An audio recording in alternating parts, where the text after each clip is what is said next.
কখনো ভাবিনি একা ট্রিপ করতে এসে এভাবে বিপদে পড়ে যাব। এটা বোলপুর সিরিজের লাস্ট পর্ব। লাঞ্চটা আমি করেছিলাম বনবিথি বলে একটা রেস্টুরেন্টে, আর আমি নিয়ে নিয়েছিলাম মাটন থালি। থালিতে অনেক কিছুই ছিল, বাট সবটা তো অবশ্যই খাওয়া পসিবল না। শেষ পাতে ছিল পায়েস, চাটনি আর পাঁপড়। তারপর ওখান থেকেই চলে গেছিলাম সোনাঝুরি হাটের দিকে। সোনাঝুরি হাটে এত কিছু দেখে তো আমি এতটাই এক্সাইটেড ছিলাম যে কোনটা ছেড়ে কোনটা কিনবো, কিন্তু কপাল খারাপ থাকলেই এটা হয়। আমার 24 ঘন্টার মধ্যে 20টা ট্রানজ্যাকশন হয়ে গেছিলো অনলাইনে, আর তার জন্য ব্যাংক পুরোটাই ব্লক হয়ে গেছিল।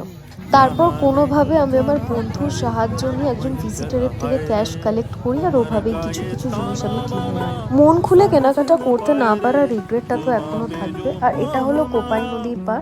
আমার তো মনে হয় সোলো ট্রিপ কিভাবে সিচুয়েশন ম্যানেজ করতে হয় সেটা শেখায়। পারলে তোমরাও করে এসো। তো এখানেই শেষ হলো আমার বোলপুর পর্ব।